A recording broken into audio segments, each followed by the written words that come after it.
Os três jornalistas presentes, Evandro Paranaguá, Rubens de Azevedo e Marcondes Sampaio. Rubens de Azevedo Lima, de Azevedo Lima. É o currículo, né? A referência. Qual o relacionamento de vocês com o grupo dos autênticos? Como eles tratavam vocês? Como vocês percebiam o grupo dos autênticos? O que é o relacionamento? Relacionamento profissional agora é uma diferença realmente básica em relação ao jornalismo de hoje. Naquela época, como havia a grande causa, que era o combate ao regime, ao autoritarismo, havia realmente um grau de identificação maior do que existe hoje em dia entre os profissionais do jornal.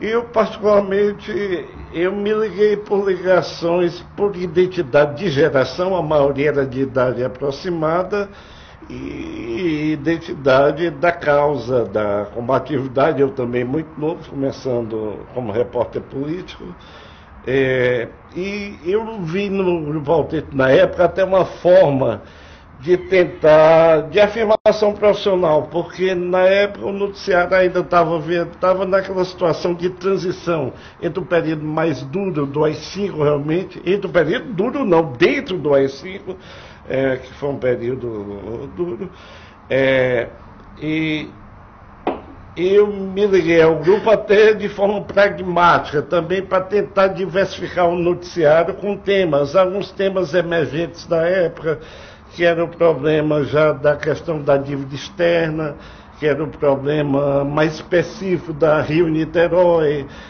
os problemas do Nordeste, o problema do desequilíbrio de renda. Então eu pegava algum desses temas e procurava sempre alguém do Grupo Autêntico para levar o meu noticiário, fazer as minhas matérias. E com o tempo fui estabelecendo a relação por essa técnica de aproximação. Depois se partiu para os temas maiores, que é o tema mais institucional, que é a grande questão, que é o grande... veio do Grupo Autêntico, que era coisa institucional, o combate direto à ditadura. De minha parte, eu concordo com o que ele disse, e havia entre jornalistas, eu vou fazer uma lembrança de um episódio, do Evandro deve se conhecer. Houve um jornalista que colaborava com o regime, que denunciou 138 jornalistas como comunistas, porque ele generalizava, era a pior acusação para a época, no regime de exceção, era caçar comunistas também, porque eles caçaram, né? Então havia isso, a simpatia desse grupo, que na verdade foi denunciado, 138 por aí, todos eles eram adversários da Revolução. Ninguém tinha identidade com aquela Revolução, porque, entre aspas, né, era um movimento de violência extrema, e manifestou-se até aquela altura com ligações nítidas dos governos estrangeiros no Brasil, que o movimento foi patrocinado também com apoio de governos estrangeiros, por apoios desses estrangeiros. Então havia na nossa parte uma simpatia imensa e uma ligação fantástica com o Grupo Autêntico, que até não surgiu de repente. Ele se articulou. Não me lembro se o Marcondes teria, quando foi criado exatamente, mas ele foi se articulando e cresceu na opinião pública, tanto que na eleição do pacote de abril, o MDB elegeu a maior parte dos senadores no Brasil. O grupo de oposição, graças ao trabalho desses senadores, não, nem todos, porque muitos até não eram. Não, eu falo dos senadores, foram 16 contra 6. Numa eleição de 77 em cima do pacote de abril. Então havia aquela identidade. Era PMDB, estava com a causa certa, mas graças ao movimento dos autênticos. MDB na época era MDB. Ratificou. Porque parece que com... Então era até difícil você manter, por dois lados. Porque você tinha simpatia e nem todos os jornais aceitavam que você noticiasse com a liberdade necessária o que estava acontecendo dentro do Congresso, produzido pelos autênticos. Eles não davam até, às vezes não davam, né, Marcos? Era difícil você conseguir fazer uma publicação de matéria com os autênticos. Daí aquilo que eu falei, eu particularmente comecei pegando temas mais prosaicos, menos complicados, menos institucionais. Depois, com o tempo, é que foi pegando... E a sua participação, Ivan? Eu vou pegar uma bola que o Rubem levantou agora e dizer que com o P, o MDB perdeu muito da sua dignidade.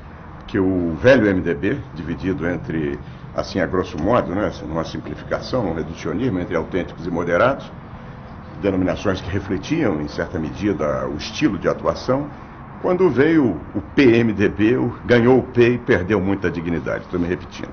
Mas, enfim, o que me ligou muito ao grupo dos autênticos foi uma indignação, aquela indignação no sentido filosófico, que nós começamos a morrer quando perdemos a capacidade de nos indignar. E éramos todos indignados, que gravitávamos num grupo unido por ideias, unidos por ideais, independente de sermos jornalistas ou deputados, políticos, enfim, havia uma afinidade que transcendia aspectos políticos, partidários, ideológicos, filosóficos, para se situar num contexto existencial de resistência à ditadura e à sua brutalidade extrema. Que é preciso fazer um registro aqui, que a ditadura brasileira não diferiu da argentina ou da chilena, senão na escala, senão no número de vítimas. Mas na metodologia da brutalidade, todas elas se nivelaram. E era essa luta contra a ditadura, contra os excessos da ditadura, que evidentemente falava-se em Constituinte, que é um ponto de ruptura e de renascimento. Falava-se muita coisa, mas havia sobretudo a luta do dia a dia, que era a sobrevivência, continuar existindo com dignidade e continuar lutando também e sobretudo em defesa dos direitos humanos e dos direitos essenciais do ser humano, que eram mais do que ameaçados, eram vilipendiados naquela época. Nas ações do Grupo Autêntico, quais seriam as ações que permitiria a gente tipificar este é o Grupo Autêntico? A combatividade, enquanto a maioria moderada do MDB ficava recolhida, ficava procurando até conter internamente o Grupo Autêntico, que era mais combativo. A combatividade é um item. O outro item era a articulação da sociedade, com a sociedade. Eu costumo dizer, a expressão que eu utilizei na apresentação do livro sobre o Grupo Autêntico, que ele foi uma espécie de sementeira da mobilização da sociedade.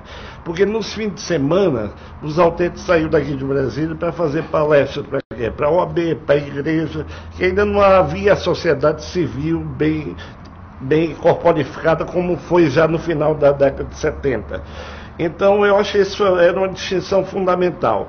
A linguagem, a combatividade e a articulação com a sociedade, a articulação com o pensamento nacional que estava recolhido, E eles cumpriram um papel fundamental nesse sentido. O Evandro falou em constituinte. Na verdade foi um mote de formação do grupo.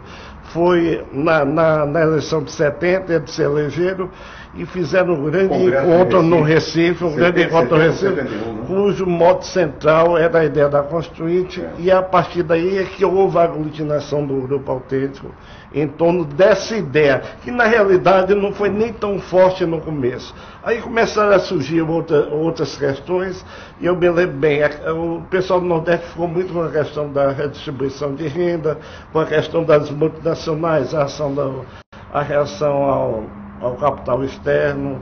Então havia vários outros temas econômicos, mas a ideia central foi a Constituinte. E há um fator também, à época, a imprensa, através desse grupo de jornalistas que teimavam em apontar essas mazelas políticas, econômicas e sociais, teve também apoio de entidades da sociedade brasileira, como nosso lá, imprensa, a igreja. Não podemos ignorar o papel que a igreja exerceu naquele período, né? Pôs-se sempre, não abertamente contra o grupo, mas a favor das ideias do grupo. Era um apoio quase unânime da igreja, né? Havia aqui, ali, lá no Recife, um que surgiu contra Dom Helder Câmara, mas foi coisa local, né? No país era esse o procedimento da igreja. E apoiou a ação desse grupo. O próprio Lisânias era um pastor protestante. Era um presbítero. Presbítero, né? Então ele era um homem que tinha apoio na igreja. Mas era sobretudo um herói. Mas era um homem que tinha, mas além do pensamento religioso dele, ele tinha um pensamento político ajustado à busca de soluções decentes para o Brasil. Agora, perdão, eu acho uma questão central aí é definir também o que é grupo autêntico. Porque o grupo autêntico ficou caracterizado no final como grupo autêntico, foi um grupo de 23 signatários de um documento que recusou a participação do MDB no colégio eleitoral que elegeu o Geisel. E a anticandidatura do Ulisses. Só que o Ulisses, o compromisso que o Ulisses assumiu com o grupo era de apenas fazer a pregação pelo país, mas ao chegar ao colégio eleitoral ele havia se comprometido a não participar, e participou. E o grupo autêntico então emitiu um documento denunciando a própria participação até do próprio MDB e recusando o voto no colégio eleitoral. Esse é que se definiu como grupo autêntico. Depois ficou o simbolismo da coisa e vieram outros parlamentares combativos, passaram a ser autênticos. Mas o grupo são esses 23, na realidade 2 ou 3 eram circunstanciais, nem do grupo, apenas assinaram o documento. Eu gostaria de fazer uma observação nisso. Nesse momento, e dizer o seguinte: eu acho que é preciso elastecer um pouquinho, ampliar um pouquinho, para nós não ficarmos capturados pelo formalismo do autêntico e do moderado, porque eles se inseriam num processo mais abrangente de contestação da ditadura. E uma contestação mais afirmativa que a dos autênticos só a dos guerrilheiros, chamados subversivos, a luta armada, enfim. Quer dizer, então os autênticos eram o último degrau antes da luta armada. Agora, pois não. Não, é preciso que se diga o seguinte, que se nós nos procurarmos nos ater aos objetivos, ao estilo de atuação, ao desassombro, ao risco de punições, homens, por exemplo, como Mário Covas, como Pedroso Horta, como Oscar Passos, que foi o primeiro presidente do MDB, e como Martins Rodrigues, inclusive pessoas de formação conservadora, de formação, vamos dizer assim... Exatamente, mas o que nivelava essa gente toda? Havia marxistas, havia católicos, havia gente de todas as formações, a indignação, quer dizer, a vocação anti-autoritária. Então eu acho que, assim como há os pós-autênticos, os neo-autênticos, eu refugo muito essa terminologia toda, embora em certa medida tenha sido atribuído a mim esse batismo de autênticos, é uma coisa a ser avaliada depois, eu não sei até que ponto isso seria verdade, mas isso é adjetivo. Eu acho que é preciso a gente ficar numa luta mais abrangente, e esses três, e certamente estarei fazendo injustiça a muitos outros, mas se você pensar em Mário Covas, em Pedroso Horta, em Oscar Passos e tantos outros, esses foram os pré-autênticos. Sim, perdão, ele mesmo já caracterizou, são os prés. Eu não sei se ele dá um depoimento do grupo. Eu realmente, por uma questão de metodologia, você haverá de encontrar alguns tão ou mais, não, mais eu acho que não houve mais combatentes do que eles, depois não. E o grande marco do grupo autêntico é os anos 70, porque em torno dele girou muita coisa. Por exemplo, há uma figura, um grande mito da política nacional, da oposição, da resistência ao regime militar, que é o Dr. Ulisses Guimarães. Para mim, Dr. Ulisses Guimarães não teria existido, não teria tido essa dimensão que havia que ver depois se não fosse o grupo autêntico. Porque ele era um político movido, ele era um líder de exprimir. Ele exprimia as pressões que recebia. Primeiro do grupo autêntico, depois da própria sociedade. Então, perdão, só para concluir isso. Então, eu acho que se você delimita por uma questão metodológica para evitar uma dispersão, senão a gente vai falar sobre a história do país, é uma história ampla, rica, com grandes protagonistas fora do Congresso, depois, mas até por causa da ação do grupo autêntico. Olha, só para concordar com o Marcondes e concluir, dar um passo adiante, dizer que o grupo autêntico foi sim o grande indutor da grandeza histórica na história contemporânea política brasileira do Dr. Ulisses Guimarães. Porque o Dr. Ulisses Guimarães, de certa forma, surfou nas ideias dos autênticos E foi na sua anticandidatura, quando ele enfrentava cachorro com polícia na Bahia, quando ele tinha a ousadia de, às vezes até exagerando, enfim, ousando, vamos dizer assim, do ponto de vista semântico, comparar o Geisel ao Idi Amin branco, tudo isso, esses rompantes que pareciam mais de Lisânias que de Ulisses. Quer dizer, o Grupo Autêntico mexeu com a cabeça do Dr. Ulisses. Dr. Ulisses mudou muita coisa em função do Grupo Autêntico. Não mudou tanto que renunciasse à anticandidatura para honrar um compromisso, mas mudou muito. Mas o MDB era um partido criado pela ditadura. Um movimento. Sim, Então, sim, mas era um partido, sim. Era um partido que foi montado com elementos para comandar o partido funcionando de uma forma de baixar a cabeça para... É preciso que se diga que, por exemplo, o Rui Carneiro, da Paraíba, era necessário que houvesse pelo menos 7 senadores, só havia 6. Rui Carneiro era amigo do Castelo. Então o Castelo pediu, com licença da linguagem, pediu, pelo amor de Deus, ao Rui Carneiro para se filiar ao MDB, para que pudesse começar o bipartidarismo. Porque isso veio depois do AI-2, não é? Em outubro de 65, quando foram extintos os partidos políticos, né? E foram criados o Arena e o MDB. O MDB quase não se conseguia criar. Mas para pegar o mote exatamente esse, a diferença fundamental do Autêntico é esse, que eles não aceitaram esse papel de mera contestação e denunciavam esse papel. Havia a crítica interna. Agora, então a gente não está aqui para cumprir um papel. Eu queria só, para fazer justiça, antes dos autênticos, houve muita gente que fez campanha feroz contra a ditadura e que foi punida violentamente. Eu lembrar nomes para fazer justiça, alguns nomes. Márcio Moreira Alves, Mano Alves, aquele Fabiano Villanova, que era no Rio, e tinha muita gente naquele meio que fazia oposição. A oposição não começou com os autênticos, não. Havia antes. Eles consolidaram essa oposição no pensamento deles, tá certo. Eu gostaria de dar um esclarecimento aqui, concordando inteiramente com o que eles estão dizendo.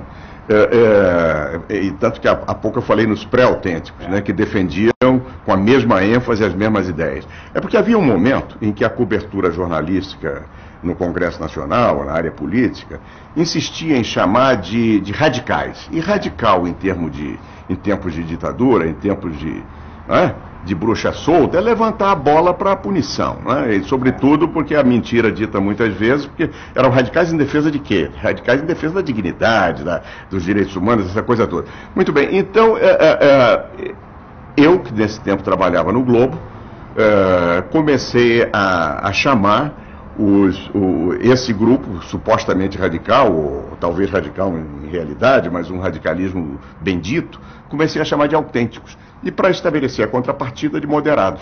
O Chico Pinto até me disse uma vez, eu não me lembrava disso, mas depois que ele falou, que ele tinha uma amiga na Bahia que tinha sugerido o nome de autênticos. Eu não me lembrava disso, porque eu acho que às vezes é uma geração espontânea, como um cogumelo na primavera, né? De repente as coisas não há direito autoral nisso, não há direito autoral. Mas, enfim, eu comecei a utilizar muito e realmente a imprensa pegou uma carona nisso. Em vez de chamar de radical, chama de autêntico. E qual é a contrapartida? Não é acomodado, é moderado. Porque a moderação também é uma virtude, tudo depende da circunstância e da conjuntura. Então eu acho que também a gente tem que analisar, valorizar extremamente os autênticos, sim. Foram um momento brilhante da política brasileira, da história brasileira. Mas também não subalternizar tanto os moderados, onde pontificavam Tancredo Neves.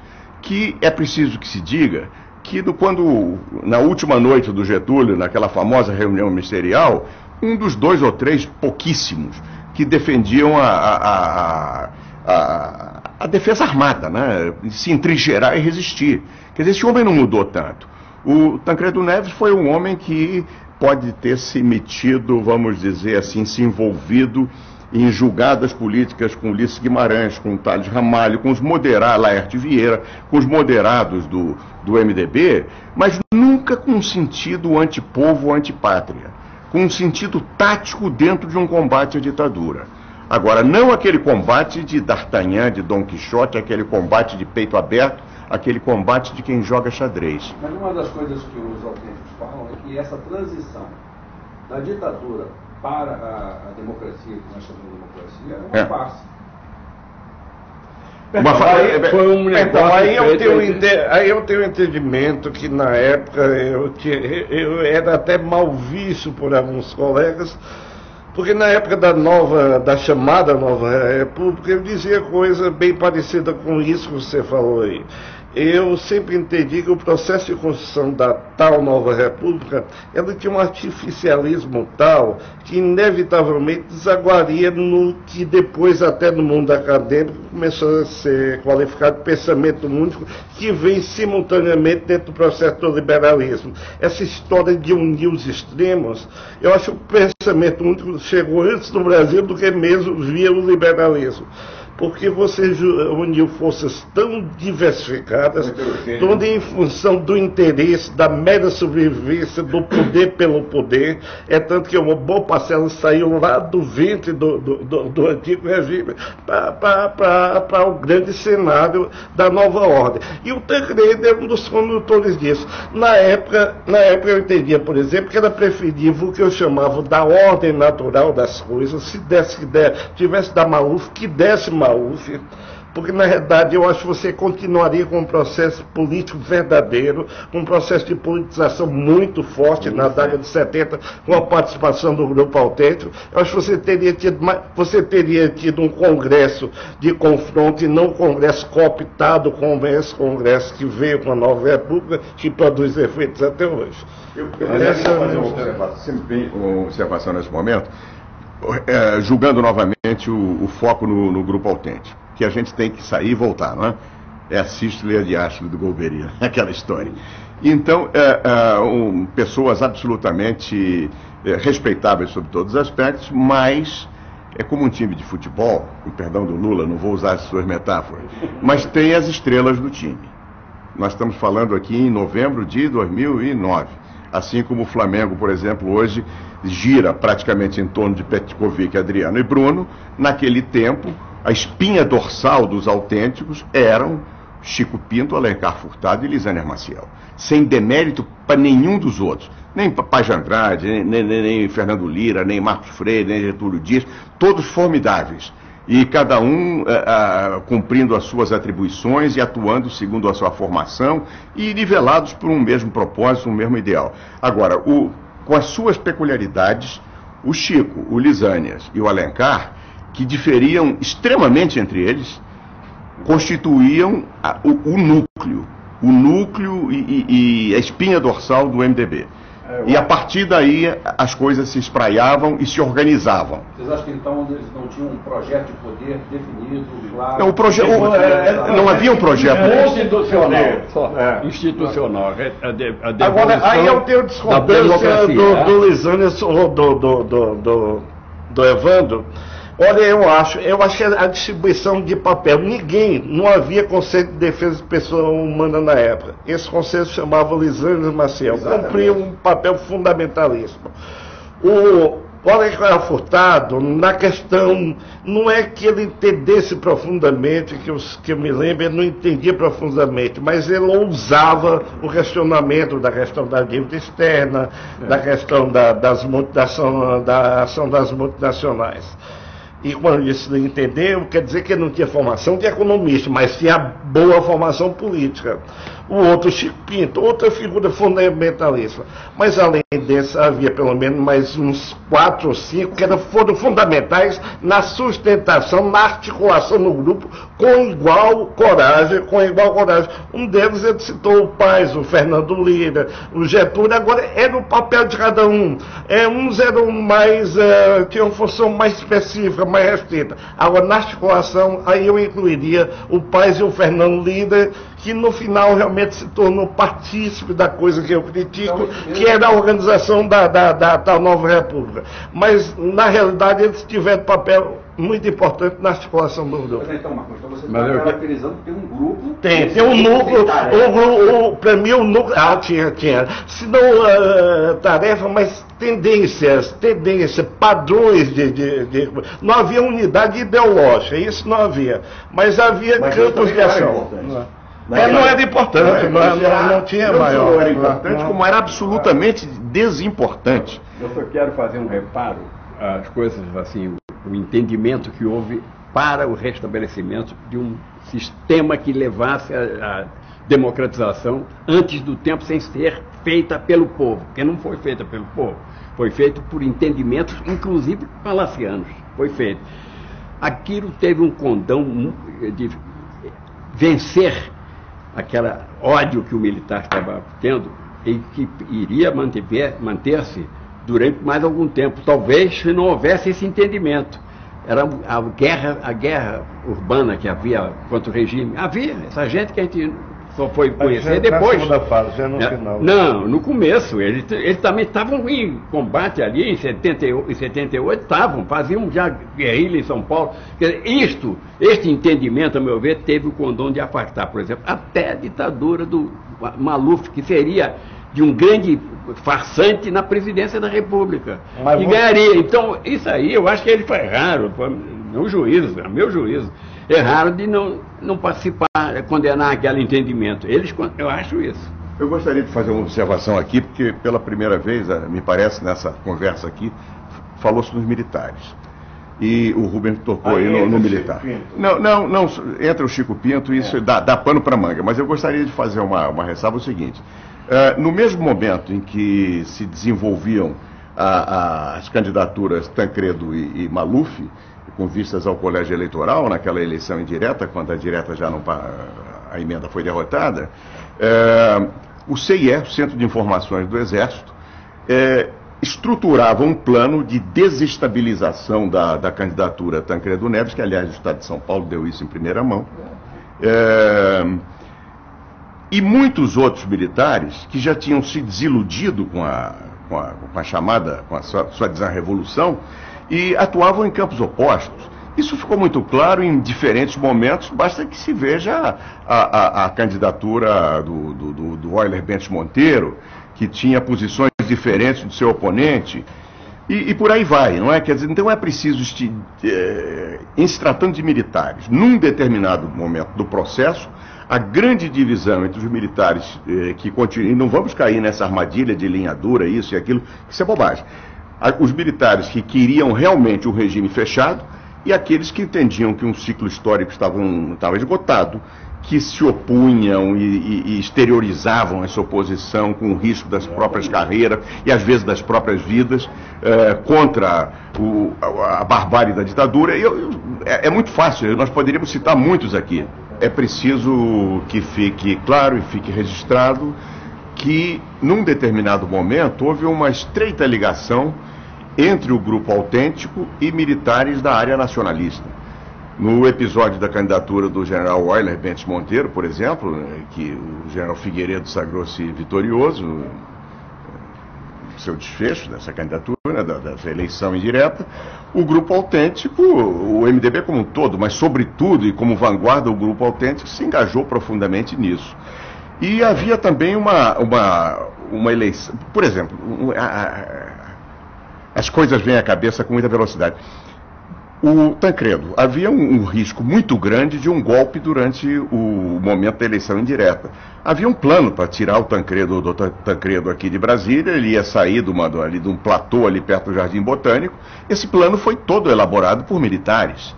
Eu não vou citar nomes, mas um plano elaborado por militares e pessoas do grupo autêntico também. De maneira que havia pessoas remanescentes do grupo autêntico, porque o grupo autêntico já não existia no sentido formal. Mas quando ele existia, o Chico Pinto foi um indutor da ligação dos militares nacionalistas com o grupo autêntico. Então o nacionalismo foi um componente muito forte do grupo autêntico também. As ligações com o general Euler Bentes Monteiro, com Albuquerque Lima, general Albuquerque Lima, e o general Serpa, Antônio Carlos de Andrada Serpa, e um grupo de coronéis, o coronel Tarcísio, o coronel Dixon, o coronel Curti Pessé, muitas pessoas aí. Então havia realmente o coronel Barreiros, havia muita gente que se ligava em torno do nacionalismo.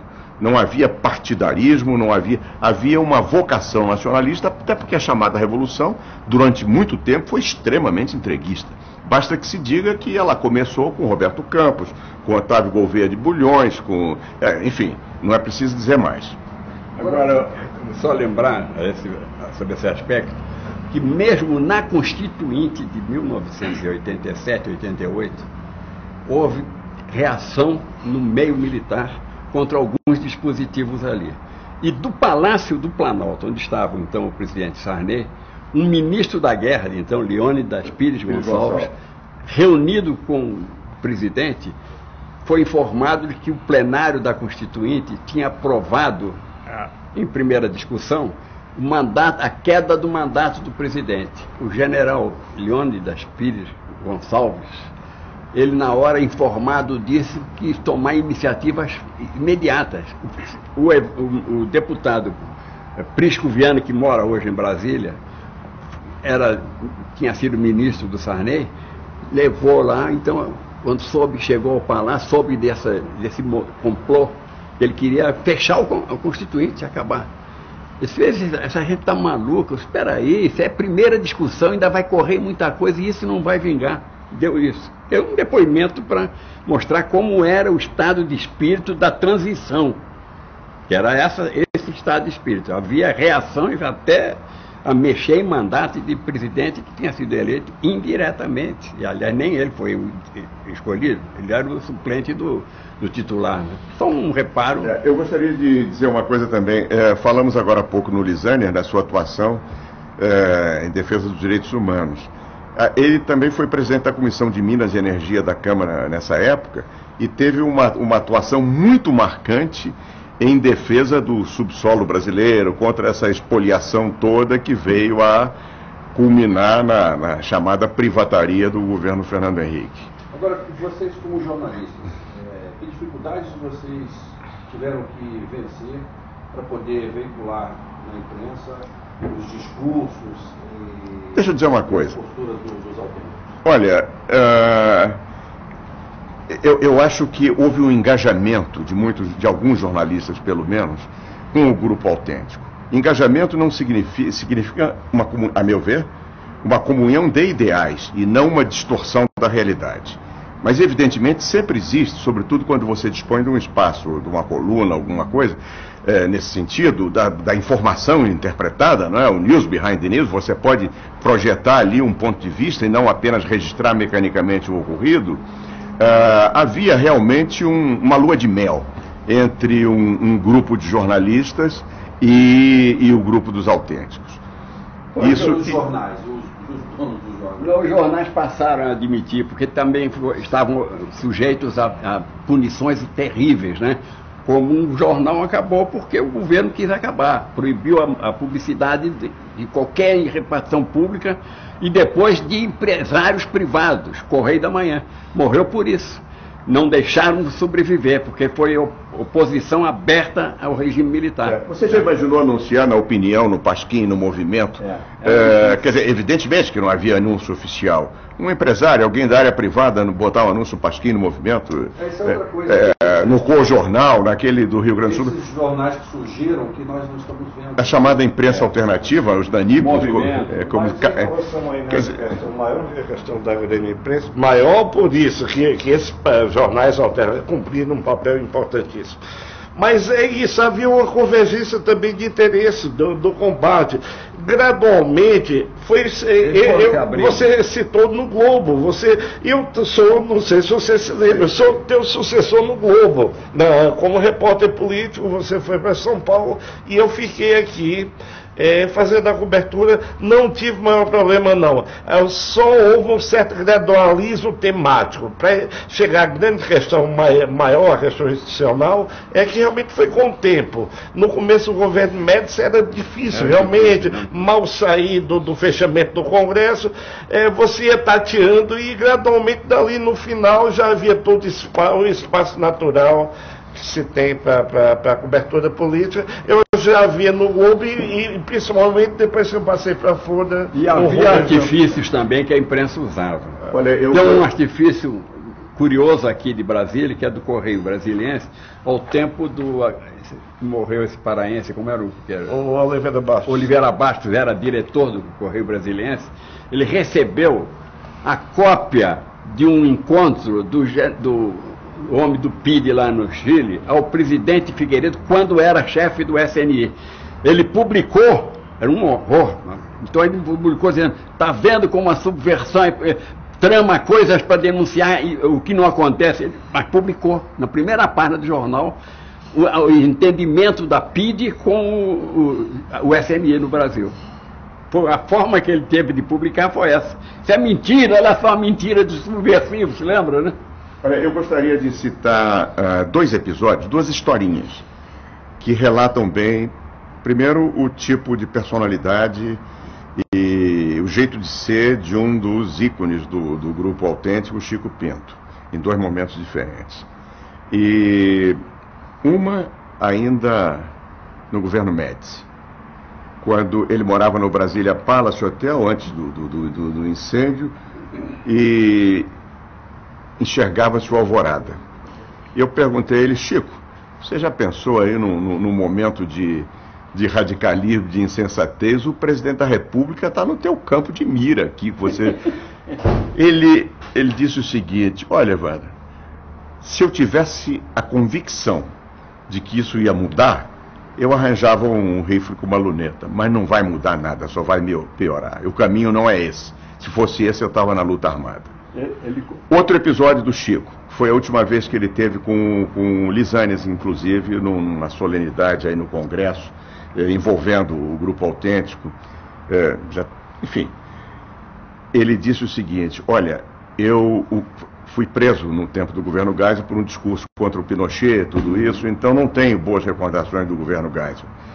Mas eu confesso que, me situando na posição de um cidadão brasileiro, de um patriota, eu prefiro o governo Geisel ao governo do Fernando Henrique Cardoso.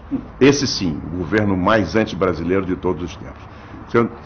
Dois episódios envolvendo o Chico que mostram como essa gente ia a fundo na defesa das suas convicções. Como é que vocês compreendem o fato de que não está na política, já deixaram a política há muito tempo, todos os... Acho que só está na política hoje... Cumpriram uma etapa. Os sobreviventes são poucos também, né? Não, primeiro, a maioria já morreu, e morreu novo. Sei lá, a maioria morreu em torno dos 70 anos. Dos 70. Agora, o que acontece também é isso, cumpriram a etapa, o tipo de política, na realidade, eles são de uma época que havia uma política, mesmo paradoxalmente. Eu acho mesmo sobre o regime militar, dentro do governo Geisel, principalmente, quando começa, não por dádiva, mas como conquista da sociedade, com a larga participação deles, você já teve um avanço político, realmente, uma conquista de fato. Então havia política na época, hoje em dia não há política, não é? Há um processo... E hoje em dia, acho que não há oposição. Não há oposição nenhuma. Fez o papel para o bem, para a democratização do país, da UDN que fazia para a safadeza. No período anterior, de uma oposição da UDN era radical. A questão é essa, mas então fez um trabalho para o bem. Não há oposição, o país está sem oposição há muito tempo. Alencar Furtado está vivo. Está vivo, certo. Política, certo. Chico Pinto. Morreu. Morreu, já também não queria saber. Não, já e todos, nesse livro da Nadir Rossetti...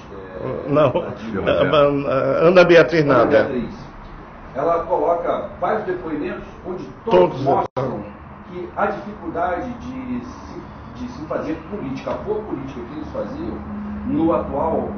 é verdade. O Marcondes Gadelha está aí, é um dos que se reelegeram. A sociedade, a sociedade mudou muito também. Hoje em dia você tem que contextualizar no quadro mundial que a gente passou a viver. Se lembre que logo depois do auge do Grupo Autêntico, você tem esse processo neoliberal, do tal pensamento único, os padrões mudaram, e daí eu volto à questão da nova república. A compra de votos pelo poder econômico. Isso é verdade, Rubem, isso é verdade. Não precisa comprar...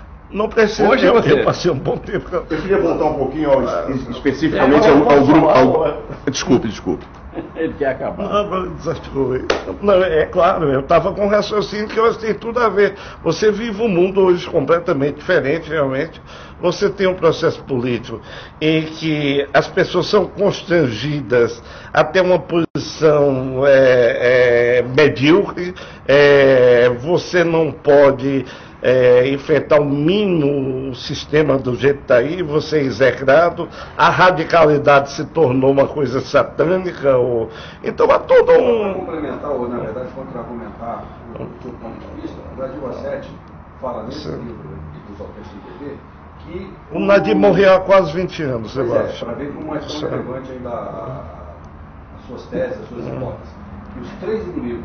Pois é, era isso que eu ia falar. Seriam o PT, o Brizola e a Arraes. Isso é história para mim. Isso para mim é história. É verdade. Para mim é história. O PT, olha, é grave isso. Que você já enxergava isso, e isso para mim não é premonição, não é nada não. Porque realmente já dava para sacar que tipo de coisa via adiante. O PT é um partido nascido dentro do início da globalização. O grande líder dele era um cara de formação conservadora, anticomunista, na realidade com um bom trânsito. Declínio o nome dele. Não, Luiz, por quê? Luiz é o presidente. O líder é Lula. Então, você tem realmente uma realidade, não dá para comparar. Primeiro, eles se afirmaram na essência. Concluir o que você estava dizendo, que aquela interrupção que eu fiz aí, eu me desculpo por ela, era exatamente para falar isso que você e o Marco Aurélio falaram agora. Então é o tripé PT, Arraes e Brizola como coveiros do movimento autêntico, não é? Com uma certa licença de linguagem. Mas eu acho que não foi bem assim. É preciso que a gente tenha em mente que, independente de juízo de valor sobre o PT, era um embrião, a semente de um partido emergente com muita força, sobretudo em São Paulo. Muito bem. O Brizola e Arraes eram os ícones da esquerda. Se nós nos situarmos no processo político contemporâneo da época, eram as referências principais da esquerda. Esses homens voltavam do exílio. O PT surgia. Então, era muito difícil para o Fernando Lira, o Marcos Freire, o Chico Pinto, o Lisânias, o Paz de Andrade, enfim, o João Cunha, e os autênticos e neo-autênticos, pessoas formidáveis, que cumpriram um papel muito importante, mas que não tinham a organicidade que tinha o PT, o nascente PT, e também não tinham a história que tinha, não tinha tradição, não tinha um enraizamento no eleitorado, que tinham o Brizola e o Arraes, como pontos de referência num processo de redemocratização. Então, evidentemente, a meu juízo, cumprido aquele momento histórico, que ninguém cumpriu melhor que os autênticos, houve um gap, um buraco, assim, e não havia como transpor esse buraco com esses três gigantes aí, chamados PT, Arraes e Brizola. Do ponto de vista dos autênticos, o que eu pude capturar dos seus depoimentos é que eles têm essa visão, não é uma visão minha específica, eles têm essa visão de que eles foram alijados do processo, e os responsáveis por isso, sintetizando, seriam esses... Foram alijados pela história, depois de cumprirem um papel histórico importantíssimo. Eles viveram uma conjuntura histórica em primeiro plano, não é? Embora com pouco destaque na historiografia brasileira. Eu acho também que o movimento sindical causou esse desvio. Deu aos sindicalistas, que hoje nem sempre são avançados para querer o bem do país, mas querem o bem de seus vinculados ao sindicalismo. Então, esse sindicalismo elege mais deputados do que jamais se elegeu na República qualquer partido trabalhista. Eles também acusam o PT de ser um partido fascista. Pois é, não é por isso. O Lula, nas suas origens, isso não é um registro apenas. Havia um entendimento bastante satisfatório com Golbery através do Murilo Macedo, que era ministro do Trabalho. Isso é história de bastidores, que pode ser contraditada ou confirmada. Eu não estou aqui como dono da verdade. Mas voz corrente, tudo isso, e não é muito difícil constatar isso. Agora, fazendo uma outra pergunta na atuação dos jornalistas. Que outros jornalistas, que nós estamos reunidos aqui com três jornalistas que viveram e trabalharam em Brasília, né? Na época da ditadura militar. Que outros jornalistas vocês poderiam trazer aqui nesse depoimento? Barbosa Lima Sobrinho, que infelizmente está morto. Foi outro combatente pela causa democrática. Me lembro. E outros na economia, que enfrentavam as vicissitudes da economia brasileira e a prática do entreguismo. A Luísio Biondi, outra pessoa que morreu também, que não deu. É uma guerra sem quartel, que ele fazia os dois. Eu cito dois, que eu me lembro, né? E o Milor Fernandes também. O Hélio Fernandes e o Milor Fernandes, né? São jornalistas que combatem. O Hélio Fernandes foi até exilado para. A turma da imprensa nanica, do modo geral. E a turma da imprensa nanica, isso que eu quero dizer, da Pasquim principalmente, né? Pasquim, Movimento, Opinião, O Jornal, todos eles. E o Hélio Fernandes está vivo no Rio. Eu gostaria de terminar a nossa entrevista, o nosso bate-papo, além de vocês poderem fazer outras colocações, sobre a constatação de que os autênticos eles tinham uma meta em si, que era derrubar a ditadura militar. Então, nesse sentido, eles foram vitoriosos. E o caminho foi a Constituinte. E eles já tinham discutido isso Anistia. Em 70 ou 71, no Congresso. Agora, 72. 71. Em fevereiro de Vem cá, 71. Fevereiro de 71. Eu acho que nesse papel assim de pessoa até relativamente conservadora, não podemos esquecer o Teotônio Vilela. Teotônio Vilela. A bandeira que ele levou pelo Brasil afora pela anistia. Foi a maior justiça. Foi um pós-autêntico. O pós-autêntico. Incorporou. Foi o homem responsável por fazer a transição. Foi um homem escolhido pelo sistema. Não, ele enfrentou o sistema. Ele enfrentou o sistema. Ele rompeu com o sistema. O sistema e saiu pelo Brasil afora e fazendo visitas aos presídios. Ele conversa com o Geisel e o Geisel... Ah, sim, isso antes. Ele ainda era da Mas ele arena. não aceitou essa convocação. Ele foi, assim como eu falei vamos citar dois nomes apenas. Vamos colocar o Mário Covas, que eu me refiro com muito carinho e muita ênfase. É preciso que não se esqueça que o Mário Covas teve, num certo momento, sob a sua liderança, apenas, entre muitos outros, Dr. Ulisses Guimarães e Dr. Tancredo Neves. Quando a onça estava pegando mesmo, Mário Covas, muito jovem, tinha entre os seus liderados, formalmente, naturalmente, ali na Câmara, Ulisses Guimarães e Tancredo Neves. E já no fim da ditadura, o Teotônio Vilela, muito bem lembrado pelo Rubens, sim. Olha, eu vou ser contrário todo quando eu disse a gente tem que delimitar, mas já como extravasou, eu acho o Teotônio, na realidade, a figura está acima de todos que a gente citou aqui. Estou fazendo comparação, eu acho que ele está no nível dos melhores. Eu sei, ele está por uma razão. Eu acho que o Teotônio fazia as grandes campanhas dele, anistia, ele fazia campanha, ele fazia lá nas cadeias, constituinte. Na questão do ABC, enquanto certas lideranças que eu não vou nominar aqui, fugia do ABC, estava lá o Lula ia preso, estava lá o Teotônio Vilela. Reforma agrária, se falava de reforma agrária em São Miguel do Araguaia, estava lá o Teotônio Vilela. Então ele era um cara realmente profundo compromisso de povo. Agora, os que querem macular a história dele, sempre falam da origem remota dele, do compromisso dele inicial com o movimento, que logo ele começou a se distanciar e quando se afastou foi definitivamente. Ele não ficou com malabarismos, com jogo duplo, não. Ele mudou definitivamente. Eu queria fazer um registro aqui, que eu acho que é um registro, de certa forma, histórico, e o resgate de uma injustiça. Citei há pouco, no início dessa conversa, o Oscar Passos, general da reserva, combateu na FEB, na Itália, como tenente-coronel, major, não sei bem, e primeiro presidente do MDB. Figura muito importante, muito digno, muito afirmativo, e tem um episódio que eu conheço muito bem, porque vivi de perto. Naquele tempo em que o MDB se reunia para denunciar a tortura e emitia umas notas iradas, que morriam a 50 metros da sala de reunião, porque não saía em lugar nenhum, por interveniência do Oscar Passos e um acerto feito com pessoas específicas na estrutura funcional do Senado, entre as quais eu me incluo, uma nota denunciando a tortura, numa nota oficial que era totalmente irregular, porque a Voz do Brasil, do Senado, só ia discursos de plenário e alguma coisa de comissões técnicas.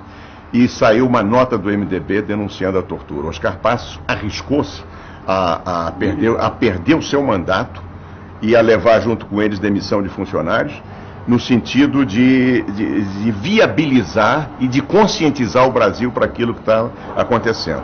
Eu gostaria de fazer um registro histórico de um grande brasileiro extremamente corajoso, extremamente esquecido, que foi Oscar Passos, primeiro presidente do MDB. Os aldeões devem ter achado essa conquista da derrubar a ditadura muito boa, mas o que veio depois, certamente eles gostariam de novo de derrubar. Não conheço um que tivesse satisfeito. Eu acho que nenhuma boa síntese. Eu acho que falou por nós.